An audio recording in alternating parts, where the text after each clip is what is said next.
హైదరాబాద్తో పాటు రంగారెడ్డి, మేడ్చల్, మల్కాజ్గిరి జిల్లాలో కొత్త రేషన్ కార్డుల జారీ మందగించింది. ప్రతిరోజు పెద్ద సంఖ్యలో దరఖాస్తులు వస్తున్నప్పటికీ పరిశీలన ప్రక్రియ నెమ్మదిగా సాగుతుండటంతో వేలాది దరఖాస్తులు పెండింగ్లో ఉన్నాయి. కొత్త రేషన్ కార్డు కోసం దరఖాస్తు చేసిన వారు నెలల తరబడి ఎదురు చూస్తున్నారు. పలుమార్లు సివిల్ సప్లైస్ కార్యాలయాలకు వెళ్లినా ఫీల్డ్ వెరిఫికేషన్ పూర్తయిన తర్వాతే తదుపరి చర్యలు ఉంటాయని అధికారులు చెబుతున్నట్టు దరఖాస్తుదారులు పేర్కొంటున్నారు. అధికారుల సమాచారం ప్రకారం సర్కిల్ స్థాయిలో సిబ్బంది కొరత తీవ్రంగా ఉంది.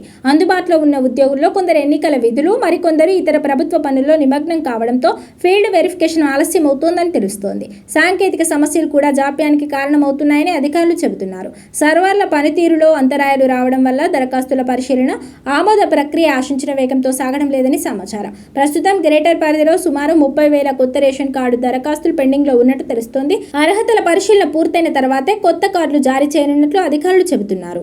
రేషన్ కార్డు ఇప్పుడు కేవలం ప్రజా పంపిణీ వ్యవస్థకే పరిమితం కావడం లేదు. Aarogyasri, Gruhajyothi, subsidy gas cylinder వంటి పలు ప్రభుత్వ పథకాలతో పాటు అనేక సంక్షేమ కార్యక్రమాల్లో కూడా ఇది కీలక పత్రంగా మారింది. అందుకే కొత్త కార్డుల కోసం దరఖాస్తుల సంఖ్య రోజురోజుకు పెరుగుతోంది. పెండింగ్ దరఖాస్తుల పరిశీలనను వేగవంతం చేసి అర్హులైన వారికి త్వరగా కార్డులు అందించాలని ప్రజలు కోరుతున్నారు.